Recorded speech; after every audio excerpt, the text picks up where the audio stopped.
love my HBCU. And boy, I love it, love it. I love it, love it.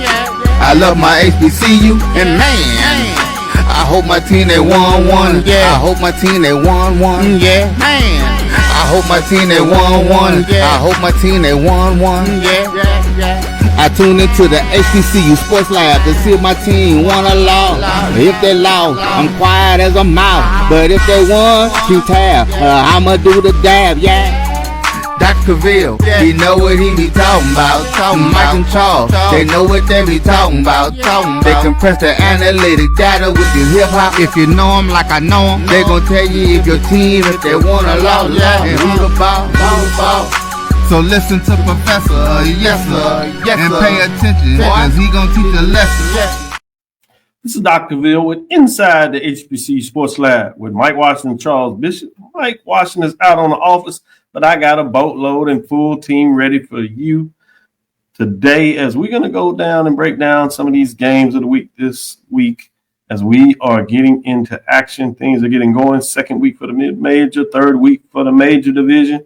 We'll see what that looks like. So welcome to episode 707 of Inside the HBCU Sports Lab radio show and podcast, the show that's covering the sporting HBCU dash for all things HBCU sports for institutions large and small, from the NEIA to the NCAA. We share insights and information on the HBCU sports culture, HBCU athletic aesthetics to facilitate the story of HBCU athletic programs and the business of HBCU sports. I'm your host, Dr. Kenyatta Cavil, along with my co-hosts, Mike Washington, Charles Bishop, and the rest of the team. We're filming from our home studios and sending a signal live to Case-Wade's 1230 AM studios with the Texas Radio Hall of Famer, multi-Hall of Famer, Ralph Cooper, in the beautiful home of Texas Southern University from Houston, Texas. With that being said, let's bring everybody on board and see what the full team looks like today. That is Charles Bishop. We also have A.D. Drew, Wilton Jackson II, as well as Bryan Fulford. Let me first say congratulations, Fulford. I heard you're adding another responsibility to your resume, and part of it is something that I believe that you are excited for many folks to know by now. The Rattler Sports Network welcomes Bryan Fulford. Obviously, many of you know about the play-by-play announcer, Albert Chester, who is a Hall of Famer color commentary, I might add. But this will be your new flagship station of the Rattler football. Bryan, welcome to the big time. It's a tremendous honor. I'm really humbled. I kind of shared the story of, back in the dorms, back in the, listening to play-by-play when FAMU would go on the road games. I just remember listening to those games on the radio and kind of just playing it in my head and just thinking, man, one day it would be really cool to get that kind of opportunity to do something like that for, I in my wildest, I never thought FAMU would be it. I would just say any college or my favorite team, so to get the call, it was, I'm humbled and, so I'm extremely excited about the opportunity to represent Rattler football. Congratulations. Well, I tell you, it's something about the BCS network, O&G, Bryan and AD, Charles Bishop, in terms of Inside the HBCU Sports Lab, boy, y'all come on here and lather up and folks be like, man, they all right. They pretty talented. They bring them over to the side. So y'all getting stuff done. And Wilton is always hot and heavy in terms of the world he lives in. We just sharing in his space. Wilton, how you doing today? I'm doing good, Doc. Doing good. It's been a busy day, and we got a lot of games to talk about. A big weekend of football coming up, too. Yes, it is. It is. I'm excited about it. With that being said, Charles Bishop, how are you doing, my friend? Doing well, Doc. Doing well. Looking forward to this weekend. Like Wilton said, a lot of great football action. It's already got started. Fort Valley and Clark on right now. But, man, we got a lot of football to get to. Yeah, keep us updated with that Fort Valley and Clark game as we go, if you would. You seem to be going home to Jackson quite a bit. The team must be pretty good over there. Yeah. Get an opportunity to get some good catfish in my system, or stamp burger, or whatever I decide to put in my system. Yeah, we're gonna talk about the the water is wet. AD Drew, what are your thoughts about your old friend over there, Bryan, and what he's up to and getting done? Well, I tell you, between y'all two, y'all covering all the space, man. Y'all don't leave no room for nobody else. That's how us Rattlers do it, man. We like that. Take it up, man. We first of all, congratulations. Yes, I know Bryan talked to me about it, told me this might be coming down the line, and just for me to be associated with him is a pleasure.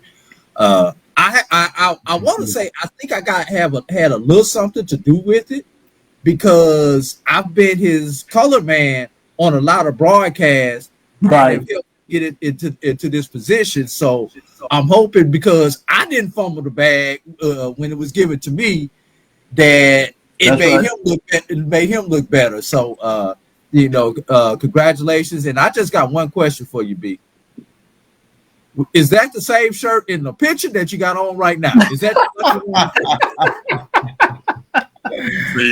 See, no, it's not. Right. I'm surprised you didn't make note of the fact that the jacket. See, the jacket is what I get ribbed on at school because you never wear a sports coat. Thank you. Exactly. Bryan in a sports coat is like somebody in Florida wearing a winter coat. It doesn't happen. Yeah. Let's get in here and get some of this news of the day, because we got a chock full of show where we really want to get to the ball game. So we won't go through with everybody, but let's see. Charles, you have something hot that you want to talk about? Well, let's start off with South Carolina State has been issued an apology by a Christian school after commentary was made during a South Carolina high school game. The remark directed at SCSU came from a public address announcer at Christ Church Episcopal School during this matchup with Riverside. So the comment was made, and the apology was issued.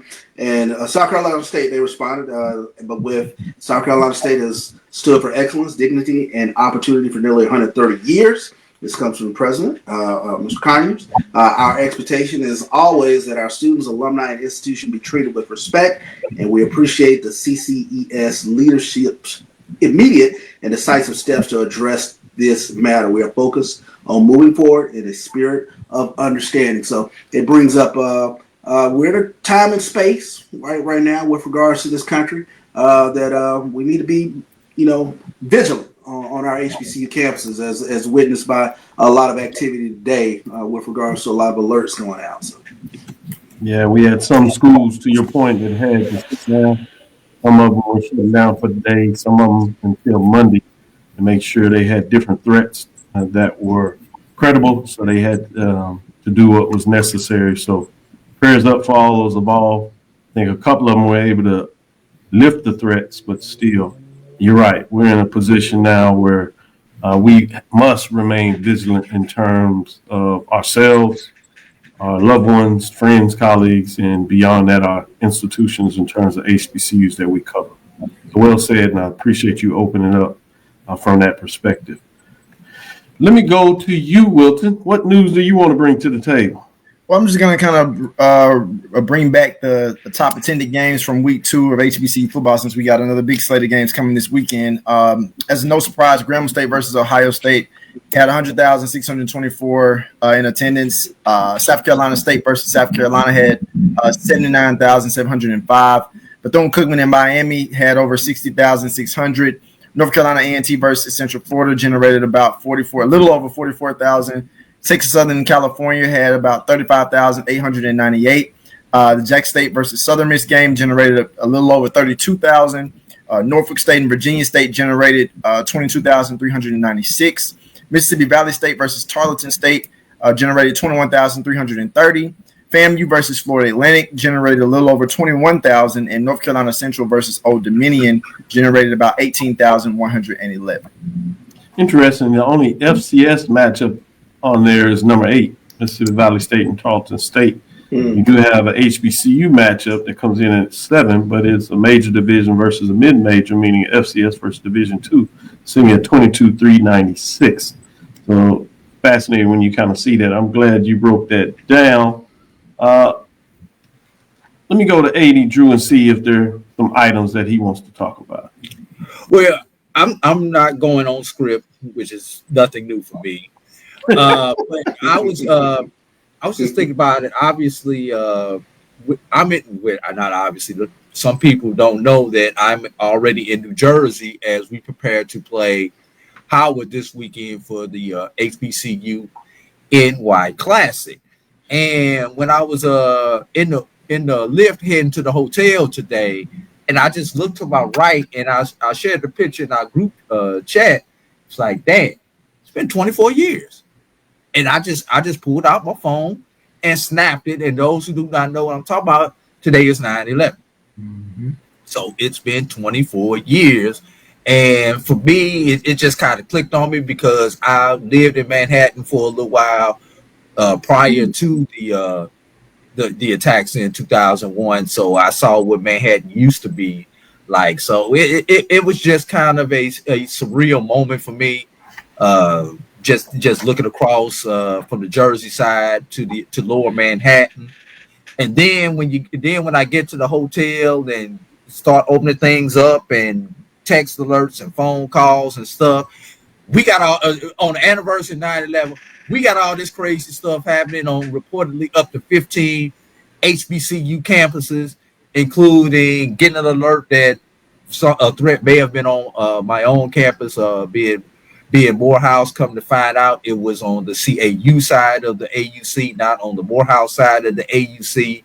And then just the people reaching out to me like, you okay? What's going on at Morehouse? Just friends and colleagues reaching out. And I was like, I hate to say it like this, I have no clue outside the alerts because I'm in New Jersey. Football team was traveling behind me, but I was already up here in advance of them coming in later on today, and they were in the air when all of the different alerts started coming through. So just kind of surreal, just kind of all the stuff that's happening, especially after the crazy stuff that happened on yesterday. We not know you want to talk about it. It's the wrong show to talk about it, but everybody knows what happened on yesterday with the assassination. So yes, good point. And I'm sure, as you said, 9/11 rings a little different in regards to being in the New York area and landing to today. So I certainly could understand why that comes in a different perspective. I do want to move into some updates in terms of what Wilton talked about in those top matchups. One of them was the A&T matchup. And you notice that the top 6 games are what you would call money games. Mm-hmm. In terms, for those that are not aware, that's when a upper division level team pays a team that is at a lower divisional level money to participate. And I guess that really would include 7 as well, Norfolk State and Virginia State, because it classifies in that framework why I did it like that. But the A&T game came out, and you had some remarks, obviously, with the Grambling State, Ohio State on media day with the coaches, talking about their concerns, what the game looks like, and specifically A&T coach really voiced some current concerns, and you can understand why when you talk about the fact that he told everybody he lost 3 quarterbacks in that matchup. And you've heard about that before, and you've seen it. Usually it's not to that level, but that really concerned him in terms of whether his team should be playing at that level. And then obviously it's team by team, certainly a framework of where your team is in terms of conditioning and how talented they are at the time that they're playing these games could put in that. But it creates a whole different conversation. One of the things I've always put out there had less to do with injuries, but more to do with in terms of brand association and what does it look like from a marketing connotation, denotation framework, and what it does to your brand out there when you play these games. So something that I'm aware of. I kind of bring that up. Tomorrow we are not necessarily going to be focused on that, but we do get to talk about HBCU Sports Ecosystem Series. Charles will be with me tomorrow as Jackson, as I kind of tease that out. But the Center of Africana Futures in partnership with Jackson State Athletics, presents HBCU Sports Ecosystem Series, Beyond the Game, campus conversations at Jackson tomorrow at 1:00 on campus. Excited about this opportunity. We will have the opportunity to partner with Jackson State and talk with featuring VP and Director of Athletics, Ashley Robinson. We also will speak with the commissioner, Dr. Charles McCullen. He is a featured in terms of this ecosystem series that we're doing, as well as the visiting AD. As you know, the game W.C. Gordon features Tuskegee. So we have a chance to make sure that we give some updates from our mid-major programs, in this case, Tuskegee out of the SIC, and we'll get a chance to bring up Reginald Ruffin as the Director of Athletics at Tuskegee University. So those are some of the featured folks that we're excited about this event. Again, tomorrow at 1:00, it will be taped by JSU TV. But we will have these series throughout the fall.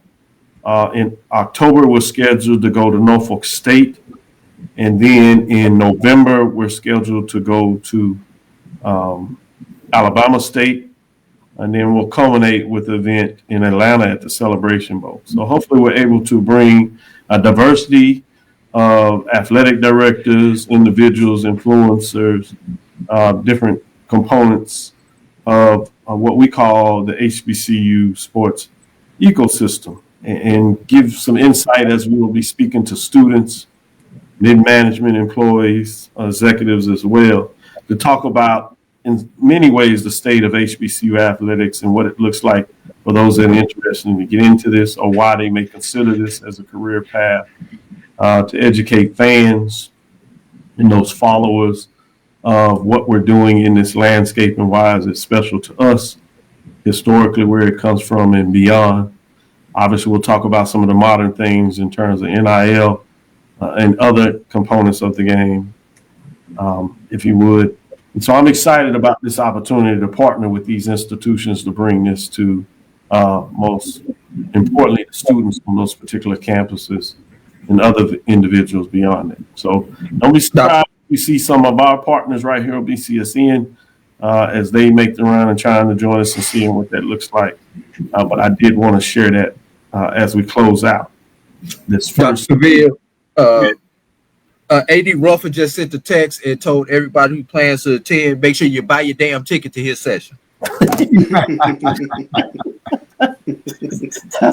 think that is certainly appropriate, and hopefully we get a chance to kind of ask them why that was important to say.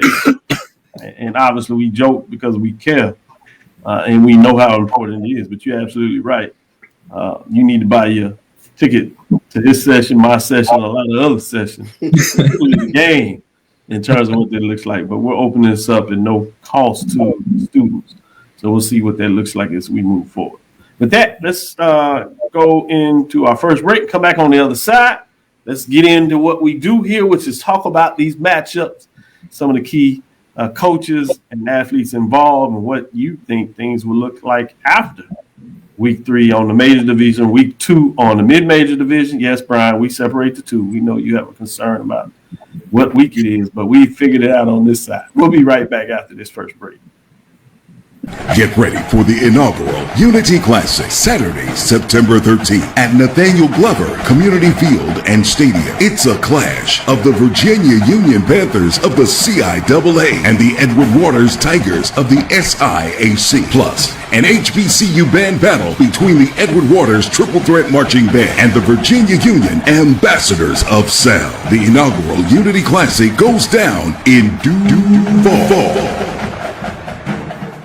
This is Bryan Fulford. AD Drew and I are co-hosts of the BCSN Sports Lab. We talk about all things related to HBCU athletics. From the games, teams, coaches, and fan interest stories, we cover it all. You can find our shows on Facebook at BCSN Sports Lab, YouTube at MyJBN Online, and everywhere you listen to podcasts like Anchor, Spotify, Google, and Apple Podcasts. You can also find the show on the Jericho Broadcast Network's app. Make sure to download. We look forward to you joining the conversation and being a part of the show. For over 30 years, HBCU Image has been more than just an apparel store. We've been a movement, a statement, a legacy. We celebrate the pride, the purpose, and the culture that make historically black colleges and universities legendary. HBCU Image, a Kenny T's company. This is the Dean of the College of HBCU Sports, Kenyatta Cavil of Dr. Cavill's Inside the HBCU Sports Lab with Mike Washington and Charles Bishop. Come mix it up in the lab where the course lecture is in session every Tuesday from 6 o'clock p.m. Central Standard Time on Facebook Live, YouTube Spreaker, or the BCSN app. As we discuss all things about the HBCU sports culture, including exploring the week that was in the sporting HBCU diaspora, as well as the upcoming week of HBCU sports. With me, the Dean, the College of HBCU Sports, on Dr. Cavill's Inside the HBCU Sports Lab with Mike Washington and Charles Bishop. Course lecture dismissed. ESPN Events presents Red Lobster Band of the Year, a title reserved for elite HBCU marching bands. A season-long competition that culminates in Atlanta on Friday, December 12th. Drum majors, percussion, drill, auxiliaries, musicality. All aspects will be examined by the toughest judges in the world of college bands. 4 will qualify for the big stage, where national champions will be crowned. Follow us on social media for rankings updates throughout the season. And join us in Atlanta on December 12th. For event and ticket information, visit bandoftheyear.com.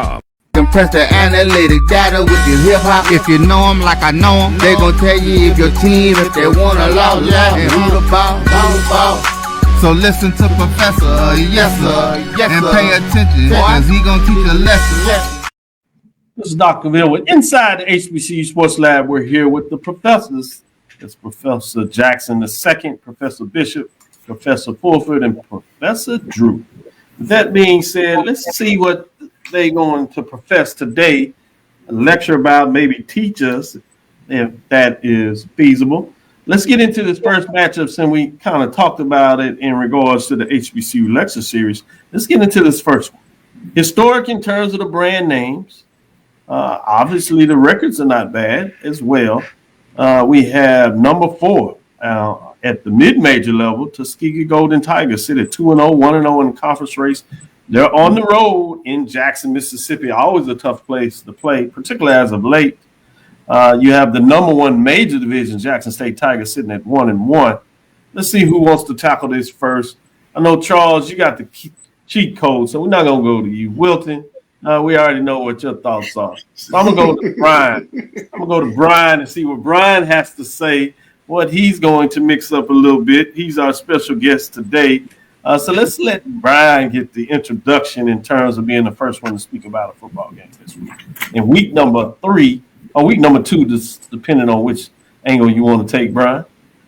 Yeah, I mean, you know, what is it? Tuskegee's played 2 games. This is their 3rd week. Jackson State's 3rd week. Sounds like week 3 to me. Looks like a duck, quacks like a duck, looks like a duck. It's a duck. I mean, what are we talking about? Okay. You just want to get me in trouble here early, Doc. So I'm gonna try to resist taking the bait here. You know what I'm saying? The only thing I want to know is, I just want to know, will more than 13,000 people show up in the vet? You know, I just want to know, you know, where the fans at? As the kids might dance and flap a little, you know, where the fans at? That's all I'm asking. Boy, that rattler shaking up in him, boy, I tell you. Goodness gracious. That's it. That's all I'm looking forward to. Seeing what it looked like. That's a good question in terms of those fans in this matchup. Drew, I'm gonna let you get in here a little bit. I'm gonna ask you just from this perspective, what would the Golden Tigers have to do to not only find a way to maybe get what would be for many folks an upset, but find a way to even keep it interesting? What are your thoughts on that? Number one, the fans are going to have to show up because Tuskegee on the Division II level, Tuskegee is probably the best traveling show when it comes to the fans. Crimson Pipers, don't know if the Pipers will be there.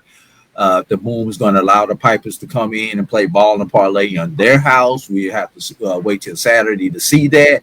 But One thing I want you to take a look at, Raekwon Beal, quarterback for Tuskegee. He's in the middle of the road when it comes to the stats in the SIAC, but I'm pulling out another Mike Washington, even though he's not here. The eye test. Raekwon Beal is at the top when it comes to the eye test of what you want your quarterback to be. I mentioned EJ Hall earlier this week in the on the show. I also mentioned preseason All-American Michael King.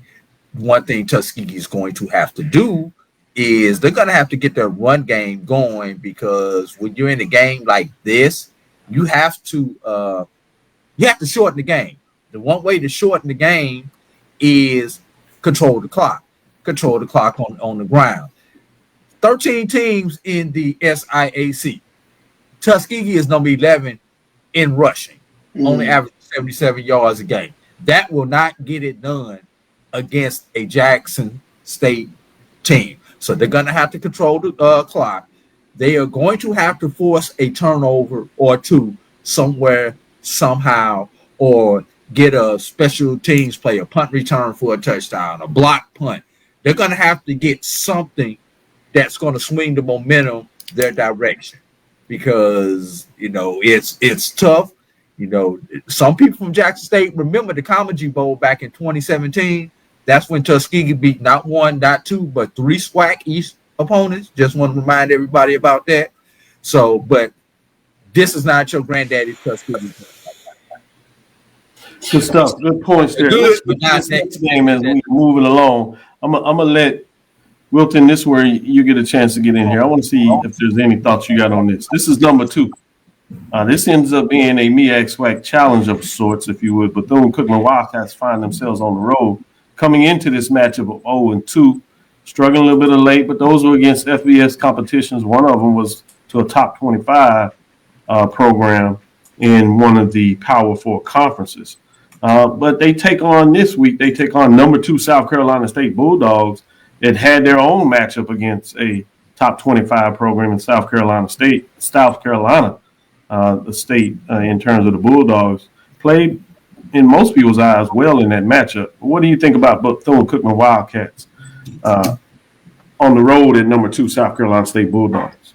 I look at this game and tell myself it's hard to win in Orangeburg.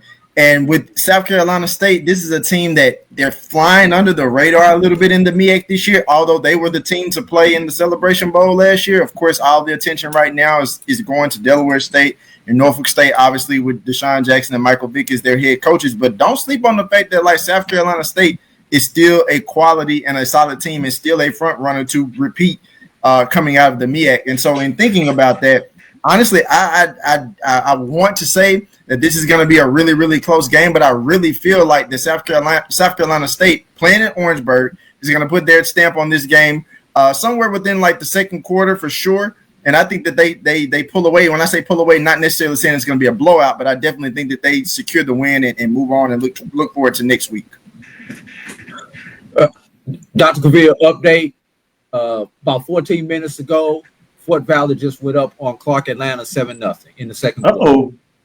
We're moving in there, talking about another mid-major program. Let's go with the hot team in terms of number 3, Alabama State and Miles. Miles has struggled this year after having some really good football. Mid-major while Miles Golden Bears come in at 0-2, 0-1. They're on the road in the Hornets' nest at number 3, Alabama State. In terms of those Hornets, are 1-1 on the season. Charles, what are your thoughts on this match? Yeah, I think it's another opportunity for Alabama State to continue to pad the resume. I mean, they've looked good in their first 2 games. When you take a look at the offensive output against UAB, and then they got things up and cooking against Southern. So they've jumped out really well. I'm looking for a spirited defensive effort to something that they kind of followed up on with regards to playing Southern and seeing how they can kind of shut down this Miles offense. Hadn't seen too much out of Miles offense, and we said this was going to be a struggle year for the Miles Golden Bears. I see this being another struggle game. I think Alabama State will win big in this one. Good stuff. Let's take a second break and come back on the other side. We'll talk about a couple of other major division games. We'll look at 4 through 7. Number 6 doesn't have a matchup, so we'll see about that. Let's take this next break and come back on the other side and get their thoughts on some of those matchups as well.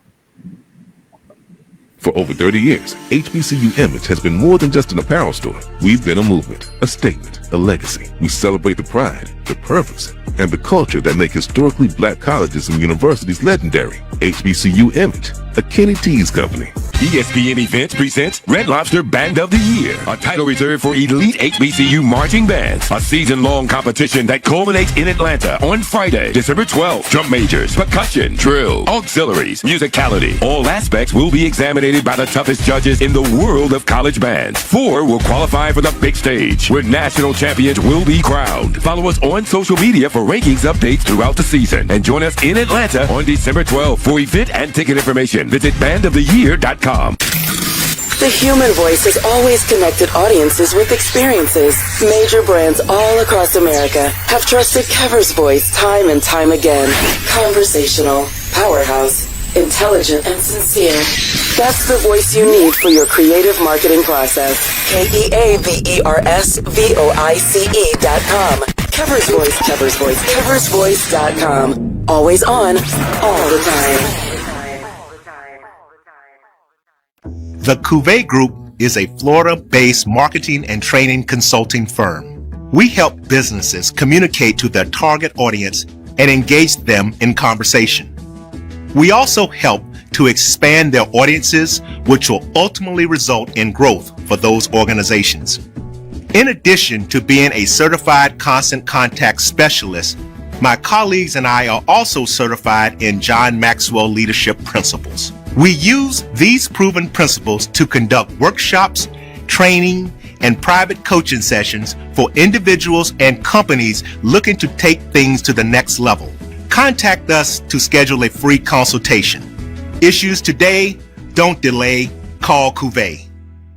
Get ready for the inaugural Unity Classic, Saturday, September 13th at Nathaniel Glover Community Field and Stadium. It's a clash of the Virginia Union Panthers of the CIAA and the Edward Waters Tigers of the SIAC. Plus, an HBCU band battle between the Edward Waters Triple Threat Marching Band and the Virginia Union Ambassadors of Sound. The inaugural Unity Classic goes down in due fall.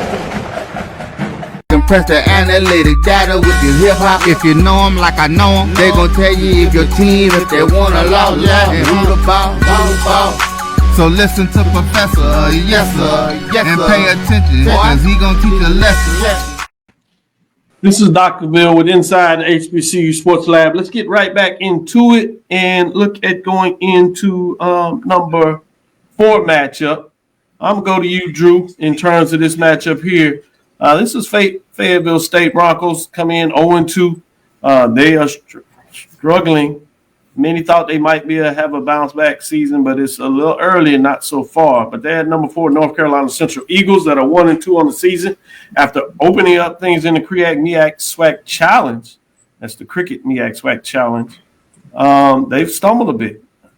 One of them was playing up. But with that being said, do you think the Eagles will have any trouble at home against the Fayetteville State Broncos, AD? They shouldn't. They shouldn't, but who knows? Fayetteville, out of the 11-team CIAA, they ranked number 8 in total offense, scoring, averaging 17 points per game. The one thing that Fayetteville State can do is they can run the ball. They're running the ball at 155 yards per game, 70 attempts on the season, which, let's do the math. 2 games, that's about 35 attempts per game, which is what you need to do. And when you're a smaller school playing those bigger schools, it's not necessarily about the yards. It's about the attempts and having the opportunity to get the attempts so that you can eat up clock. That's the only chance that Fayetteville has. Fayetteville has to do something in this particular game. Excuse me, correction. That was 123 yards per game. I was looking at the wrong school. Good stuff. Let's go to this next matchup, and I want all of us to get in on this one a little bit. It's intriguing for various reasons. 2 first-year coaches. This is the first year of a 4-year series that will go between Huntsville and Nashville. This first one is in Nashville, and then it'll alternate between the cities. You have number 5 Alabama A&M Bulldogs 1-1 that looks to continue to make a statement. They're at Tennessee State Tigers that wants to continue to get it right as well. They're at 1-1. This is fascinating. I want to get a couple of folks' thoughts on that. So I'm going to go to you, Brian. What are your thoughts in terms of this matchup in terms of the A&M Bulldogs? I'm curious, what is it about Alabama A&M that makes them worthy of being number 5 versus Tennessee State? You know, both of them got walloped by, well, North Dakota State feels like an FBS opponent. But anyway, both of them took big-time losses, and then both of them got wins against I think one thing I do want to set up there, and I know where you're going with this, but as I said, on this one, we play week-to-week polls. And you look at the fact that Alabama A&M didn't start in anywhere by this poll. They lost the first week, and then they got a win last week. Tennessee State started in the poll. They lost. They won, and then they lost last week, so they dropped out of the polls. So once we get more data points, you'll probably get more information. I don't think we look at it from our perspective in terms of the poll rankings, just so as you asked the question in terms of holistic, we go week to week. Well, okay, so looking at it then, to me, where I was eventually going was to say that I feel like this is such an even matchup, even though it may look on the surface ranked versus unranked. I think I would not be surprised to see this within a 3 to 6 point game, one way or the other. I don't know if home field advantage really factors in, given what Tennessee State historically does. So if Tennessee State gets more than 8,000 people, which would be the improvement from the 4,000 that they averaged and surpassed from game 1. Damn. Right. Putting up folks left and right from segment to segment. Look, you helped me out from talking about Bethune in the last segment, so I gotta get somebody. I gotta chop somebody up. So I see. Go ahead. You're doing a good job at it. Let me say that. I mean, look. So with all that said, hopefully we get an even matchup, and like you said, the data points too hard to really tell what we get. But this is it's good to see these two teams play. I mean, I think anytime you get some non-traditional matchups, it's a good one. Good stuff in all seriousness, Brian. Good stuff. Charles, what are your thoughts? Yeah, I think with this one, I'm taking a look at can Tennessee State play keep away from Alabama A&M's offense. They had a huge day against Alcorn, 41 points. Cornelius Brown, 260 yards in the air, another 70 or so on the ground. You got to keep that high-octane offense off the field, and you do that with a good, strong running game with Kendrick Grimes. So the question for me becomes, can Alabama's A&M, can they stop Kendrick Grimes in this one? Because I think you're going to see a heavy dose of Kendrick Grimes. And then I think, Tennessee State playing at home, not much of a home field advantage, but I like them playing in Nashville. Wilton, you want a piece of this? I do. I think that this is going to be this. Number one, it's a very intriguing matchup. To your point of Dr. Bill, when you said two coaches in the first years of their respective programs on the NFL, since that's the thing that's going around. Yeah, and not only that, but I think that this is going to be a close game. And I also think, but I do give my edge more so to Alabama A&M. I think that the way that Cornelius Brown and Maurice Edwards in their rushing attack has been really, really strong in the first couple of weeks. Obviously, Alabama A&M coming off of a win, a good solid win against Alcorn. And, of course, Tennessee State, they played North Dakota State last week.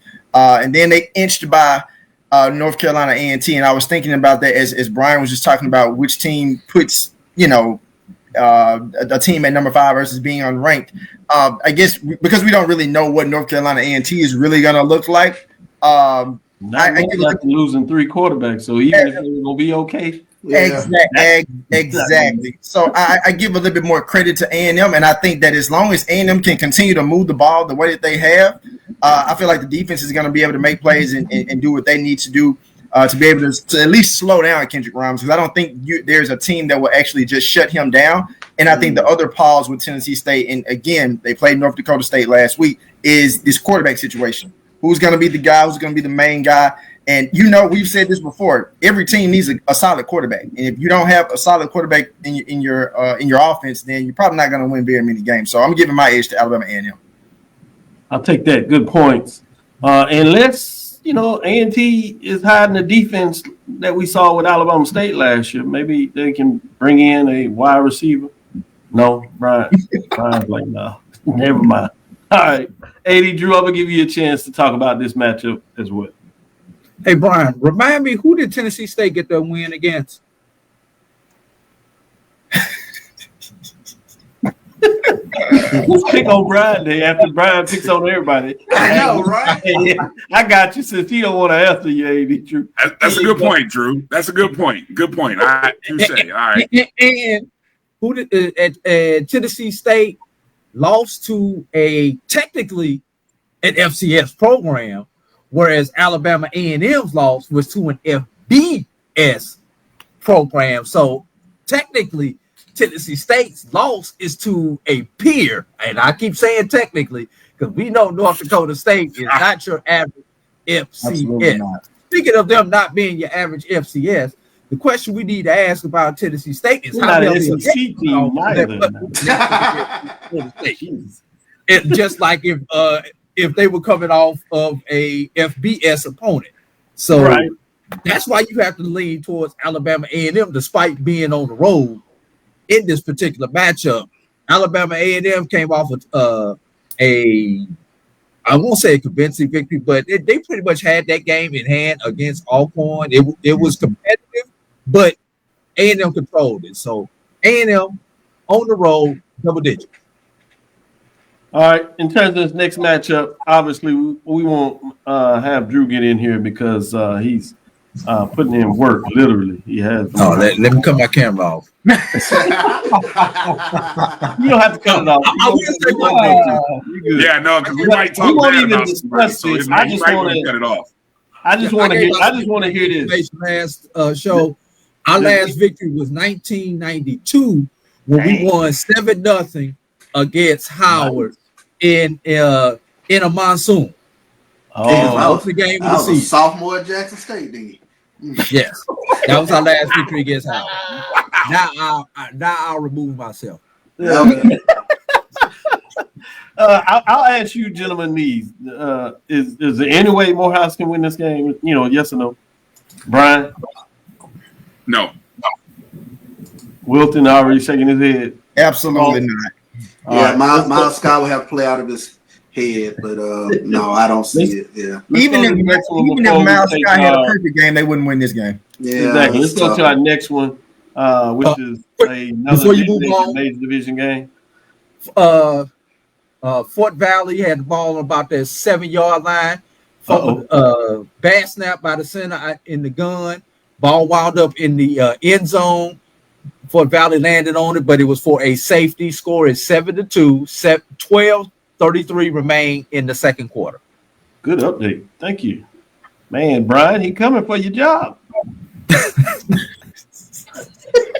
Brian said he say your partner, now he coming for it. He ain't even worried. We good. Drew, let's go to the next one before we take our last break and get into this last major division game, which features a mid-major program. Then we'll go into the mid-major matchups. With that being said, we have what is essentially a top 10 matchup. It happens to be mid-major versus major. Number 9, you have Bowie State Bulldogs. They got a win last weekend. So according to Brian, it makes sense they're in week 2. Now we have Delaware State. They played 2 games. Number 8, Delaware State Hornets, winning a thrilling game for many of us that we couldn't see because of the rain. Although we watched it early going back and forth. They come in at 1-1, so for them it's week 3 in terms of what that matchup look like. So who wants a piece of this one? I'm gonna let you all pick. Oh, I'm excited about this one. All right, go ahead, bro. I really am. I mean, that's what I want to know. Go ahead. Yeah, no, I mean, what I like about what I'm seeing from Delaware State, from their running back and their quarterback, they seem to have offensively found two playmakers. Yeah, and you can be in ball games even with an average defense when you have playmakers at some key positions. And that's encouraging. Like, that's the total opposite maybe of what his teammate down in Norfolk has. Deshaun Jackson's former teammate down there. So that's encouraging. And Bowie State, do we really know what Bowie State has? No, not yet. I don't think we do. It's early. No, that's why I'm intrigued from that standpoint. What will we see in this matchup? So this is a game where in years past we'd be calling for an upset, mid-major D2 as being a spotlight game, right? We say, oh, well, Delaware State, they've been bad for the last several years. They'll be bad again. They might get beat by a good program, the Bowie State. But I actually think this is a game where the FCS team looks like they should be the better team. Advantage Delaware State. Great breakdown. I agree with you totally. Let's take our last break and come back on the side and get into our last couple of games, and we'll see what these gentlemen think about those matchups. Stick with us. We'll be right back after this last break. For over 30 years, HBCU Image has been more than just an apparel store. We've been a movement, a statement, a legacy. We celebrate the pride, the purpose, and the culture that make historically black colleges and universities legendary. Whether you're a student or a lifelong supporter, our gear lets you wear your HBCU story with confidence and style. Because when you wear HBCU Image, you're not just wearing clothes. You're wearing culture. You're wearing pride. You're wearing purpose. HBCU Image, a Kenny T's company. Greetings, campus. My name is Roland Austin, and I'm one of the directors at the 1876 Athletic Foundation. The 1876 Athletic Foundation was formed to promote the success of all 343 student athletes. Our overall goal is to fund scholarships for all of our student athletes.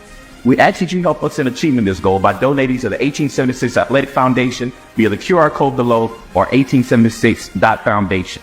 Your generous donation will help us continue to assist the needs of all of our Panther athletes. Thanks, and go Panthers. ESPN Events presents Red Lobster Band of the Year, a title reserved for elite HBCU marching bands, a season-long competition that culminates in Atlanta on Friday, December 12th. Drum majors, percussion, drill, auxiliaries, musicality. All aspects will be examined by the toughest judges in the world of college bands. 4 will qualify for the big stage, where national champions will be crowned. Follow us on social media for rankings updates throughout the season, and join us in Atlanta on December 12th. For event and ticket information, visit bandoftheyear.com. Compress the analytic data with your hip hop. If you know them like I know them, they gon' tell you if your team, if they wanna lose, and who the ball. So listen to Professor, yes sir, and pay attention, cause he gon' teach a lesson. This is Dr. Cavil with Inside HBCU Sports Lab with the team here for our last segment as we get going these matchups. AD Drew, you got any other update you can share with us in terms of what's taking place? For all those that don't know, stick with us, but you can tune in to ESPN2, turn the mute down and listen to us as you watch HBCU football, Clark Atlanta and Fort Valley State. Drew? Clark Atlanta took the free kick and almost gave it back to Fort Valley. Man on the free kick, he actually buffed the ball, but it was recovered by Clark Atlanta. Fort Valley was offsides on the free kick. Clark Atlanta started moving the ball, and then the yellow handkerchiefs came back out on the field. So right now, Clark has the ball 1st and 10 on the 20 going in, and there's another handkerchief, y'all. Looks like this is going to be a false start, which is going to bring up 1st and 15 for Clark from the 25, and they're going in. Handkerchief game. With that being said, let's get into another mid-major, major division. Talk about this a little bit on Tuesday, so we won't go too far in there. This is intriguing for me. I'll talk about this before we move to the next one. Will we get a chance to see if Grambling has returned to a semblance? I'm hearing some folks believe that they're going to be back in the football business. Kentucky State is one of those teams we don't think much about in terms of mid-major programs, but because people don't necessarily get up for them and they tend to do some different things on offense at times, they can be the team that can be a little bit sneaky. I remember the wishbone, yeah.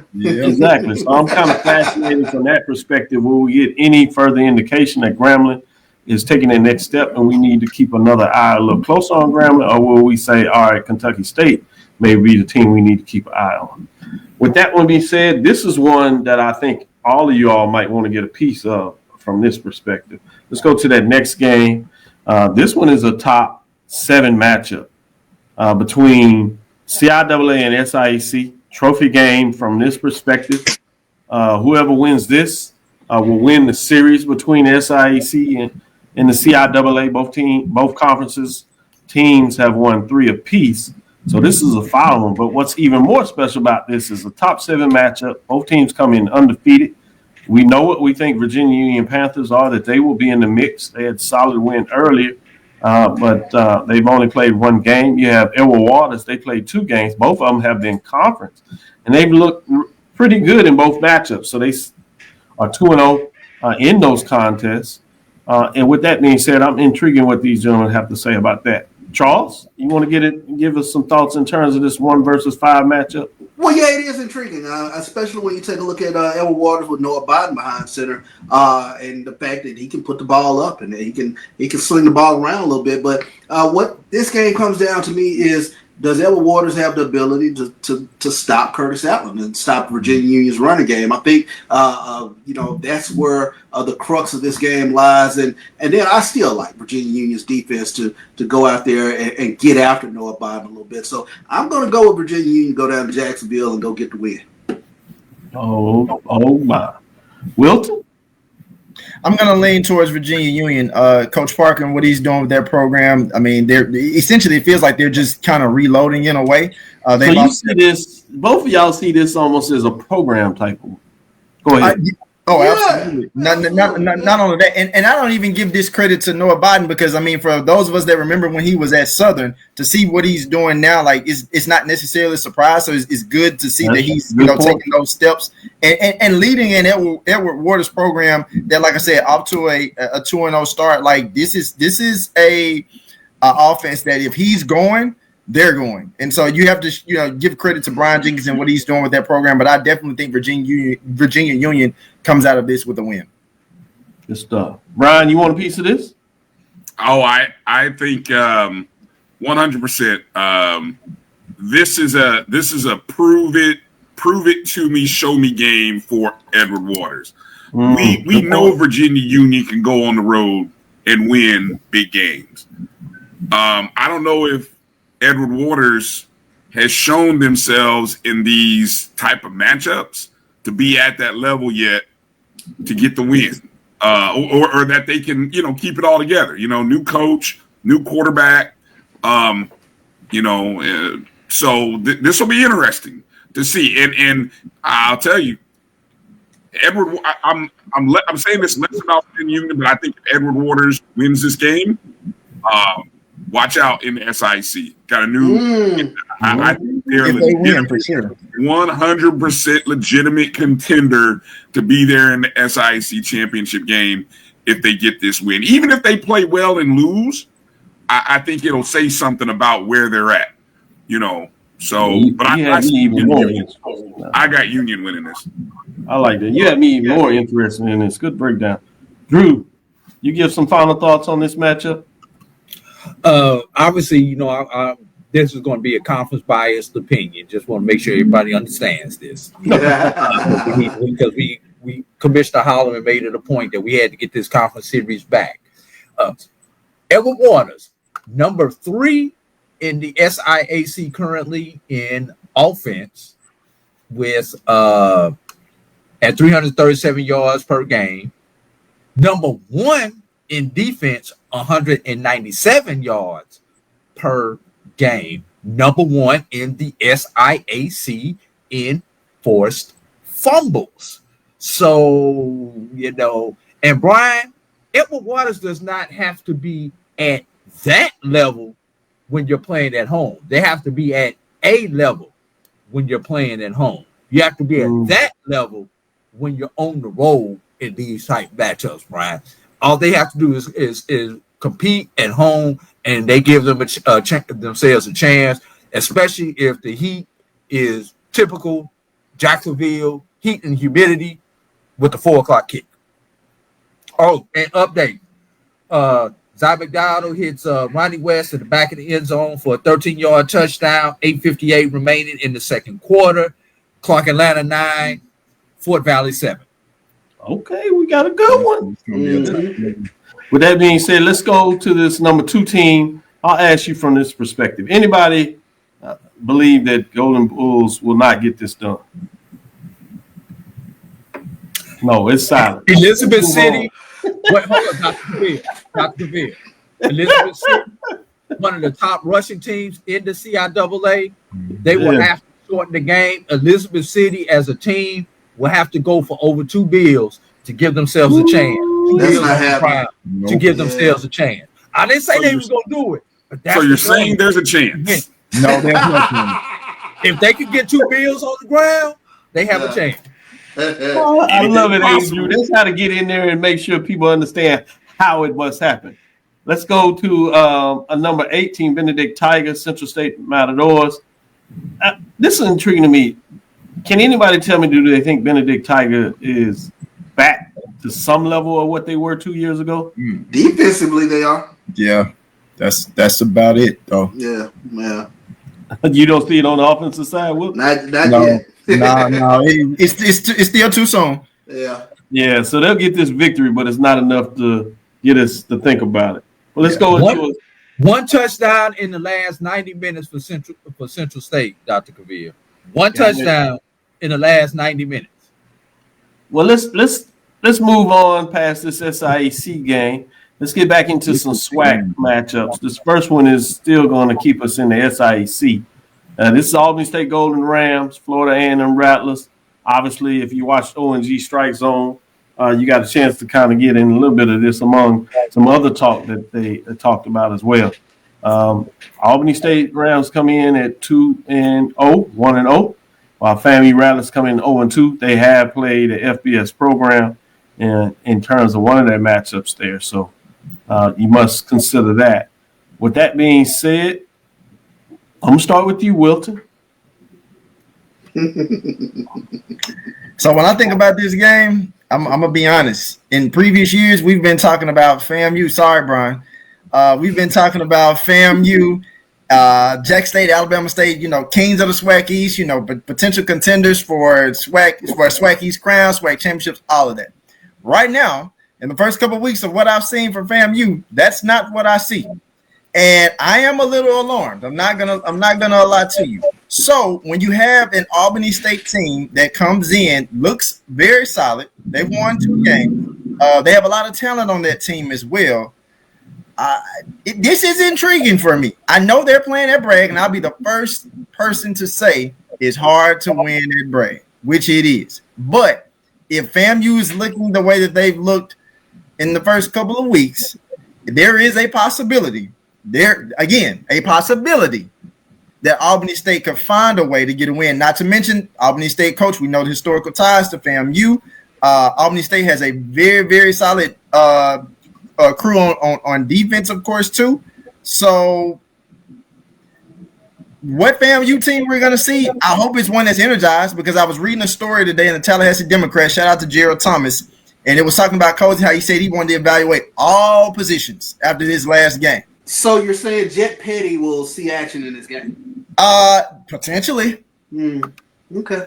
Yep. So this is not one of those games. Oh well, FAMU got it in the bag. Let's just check it off.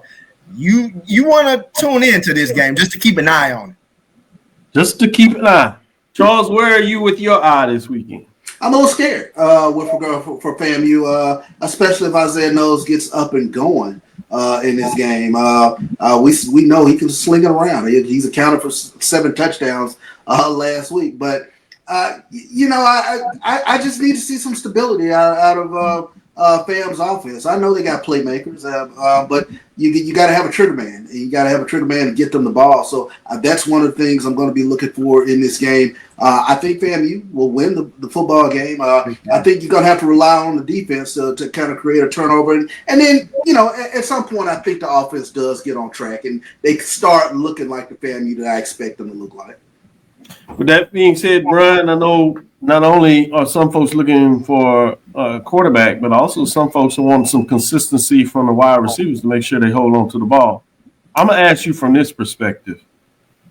What do you want to see from the FAMU that would make the faithful, not necessarily you, but the faithful feel more comfortable about being able to talk for the Rattlers in terms of what you want to see in this game? I think folks want to see at least about 3 touchdowns scored in this game. Being able to score over 21 points will be helpful. That's where it starts. I mean, really, and it would be nice to get a lead early.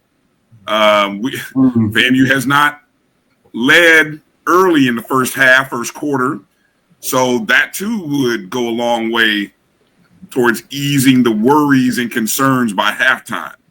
Good point. So I mean that's probably the 2 biggest things I think that folks want to see. Everything. Look, I just always find it amazing. Drew will tell you, I used to drink the Kool-Aid and try to say, oh, maybe the little guy, the D2 can knock the FCS, or the FCS can knock off the big boy. I've taken enough licks and bruises to know when to say when. So I'm not picking one doggone D2 to beat the FCS.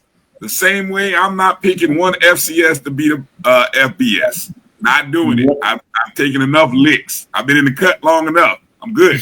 So learn your lessons about being in the cut. I understand it. Drew, I'm going to ask you from this perspective on this matchup. What do you believe the fans want to see from a defensive perspective from the Rattlers in a matchup such as this? Bryan said he only wanted to see the offense score 21.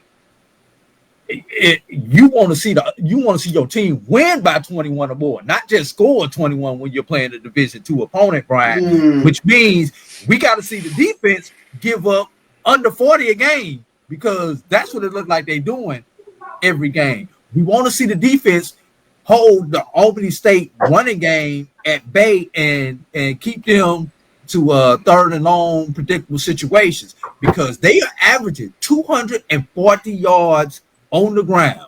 They have the number 2 and the number 4 individual rushers in the SIAC. If you let Kenyata Weiss and Isaiah Knowles get off on the ground, it's gonna be a put up or shut up game for that FAMU defense.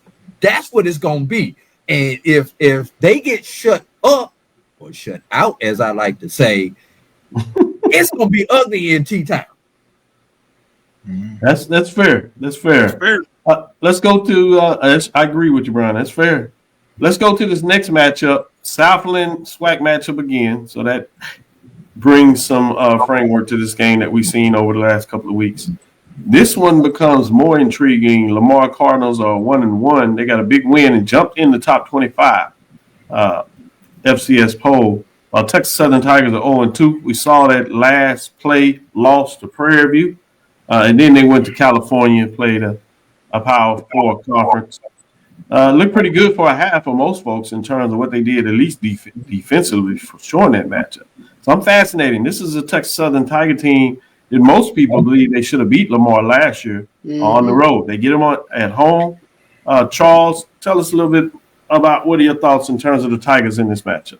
I still think it's a very talented Texas Southern football team, and KJ Cooper to carry a Charlo is going to hurt somebody at some point during the course of the year. The thing with Texas Southern with me is you can look good in spurts, look really good in spurts, and then figure out a way to shoot yourselves in the foot. And that's been the story of Texas Southern football for quite some time now. And this is one of those games, you get an opportunity to really show that you turn the corner, especially with regards to what Chris Dishman has been talking about in regards to discipline. So that's the big thing I'm looking for in this game. Can Texas Southern play a disciplined brand of football? They can come out with the win on this. Stuff. Any final thoughts from anybody else on this matchup? Any key thing that you say needs to be watched in this game? I need Texas Southern just to get a confidence boost in this game, win or lose. And what it's going to look like, it's going to be a very competitive, I'll use that word, in the West this year. I won't say mediocrity, but there's no team right now who's clearly head and shoulders above anybody in the West right now. Parity. Good stuff. Final game. I'm not sure if it'll take much here. This is intriguing because we keep thinking Mississippi Valley State is going to take that next step. They certainly look pretty good against Southern, but now maybe we're questioning even a little more about that game in terms of from a Southern perspective. They play Southeast Louisiana. The Lions are 1-1. Traditionally, they've had some good programs down there. They played up FBS, and then they played a FCS program, so I'm not sure where they are on that. So from that perspective, it's kind of intriguing, I would believe, what do we see from Valley? Not necessarily get the win, certainly would turn heads if they are, but how do they play in the matchup in terms, from my perspective? Anybody disagree with that? No. Oh, no, not at all. Yeah. Nope. With that being said, that's our matchups for this week. Again, the top 7 going into this week, if you would, Howard at 7, Prairie View at 6. Number 5 is Alabama A&M. Number 4 is North Carolina Central. Number 3 is Alabama State. Number 2 is South Carolina State Bulldogs. Number 1 is Jackson State Tigers. So, gentlemen, make sure you get your top 7 poll rankings in because Bryan has his concern. It's still early in the season. They don't get into their rankings as you would in terms of their index, which they do the strength of schedule, which I always think is fascinating. That doesn't start until after week 4. When you get enough data points to really do that. In terms of the mid-major, top 7, we have that team playing today, which Clark Atlanta. At number 7, at number 6, you have Virginia State. At number 5, you have Edward Waters. Number 4, Tuskegee Golden Tigers. Number 3, Albany State Golden Rams. Number 2, Johnson C. Smith. Number 1 is Virginia Union Panthers. As we close it up, any final update, Charles, you have for us? I was taking a look at Clark and Fort Valley. They're in commercial right now, but I didn't catch the score right before we got there. Drew, you got 2-minute timeouts. 9-7 okay. still. 9-7 still. Mm-hmm. Let's leave it there. Everybody jump over, turn up your volume, make sure you're on ESPN2, no matter what else you're doing. Check out that game, give some updates. Be safe this weekend. Have some fun at your neighbor HBCU football game. Again, we're excited tomorrow. Charles and I will bring you the HBCU Sports Lecture Series at Jackson State University, presented by the Center of Africana Futures in partnership with Jackson State Athletics. Look forward to that at 1 o'clock tomorrow in the Jackson State University in terms of their ballroom there in the Student Center. Thank you for listening inside the HBCU Sports Lab. Make sure you share our podcast with your friends and colleagues. I am Dr. Kenyatta, Cavil, the Dean of HBCU Sports, coming from inside the lab in the College of HBCU Sports with Mike Watson and Charles Bishop. I want to shout out and thank Charles Bishop, obviously, for always getting it done. Look forward to doing our thing tomorrow, Charles. Wilton Jackson II, Bryan Fulford, 80. Drew, thank you for finding a way to bring some of that sports rap to the inside the HBCU Sports Lab and giving you updates. Look forward to seeing them on Sunday when they'll get a chance to break everything down in the long format and really look at some games. We'll see, as Charles would say, who's on the ledge that Sunday morning. I guess it's about that time. I don't know if he's still debating with coaches or not, whether you can start moving people to the ledge. We moving past the early state. We'll see where that is with some folks. Check us out in the morning on Sunday as we bring it to you in terms of inside the HBCU Sports Lab. We'll unveil the major divisions top 7 teams. Also, make sure you check out Carlos on Saturday before your football game starts the weekend. We look forward to doing that. Again, thank you for listening to Dr. Ville's Inside the HBCU Sports Lab with Mike Washington, Charles Bishop, every Tuesday and Thursday at 6 o'clock, Sunday at 9 a.m. That is Central Standard Time. We look forward to next week as we discuss the latest in the news in the lab. Follow me, Dr. Kenyatta Cavil, that's DrKenyattaCavil. That's Threads, Facebook, and Instagram. Inside the HBCU Sports Lab 1 on Facebook. On YouTube, we're Inside the HBCU Sports Lab. As you know, dream big, continue to move forward. We will talk with you soon. Charles? Of course. Wilton? Lecture. We're going to see if we can get the sports rap to do it right. AD Drew and Bryan Fulford? Dismiss. 2 weeks in a row, man. 2 weeks in a row. I should have went back for Wilton. Wilton, you had it down. You and AG. Brian, me and AD just linked up, man. All right. We'll see y'all later. All right. Out.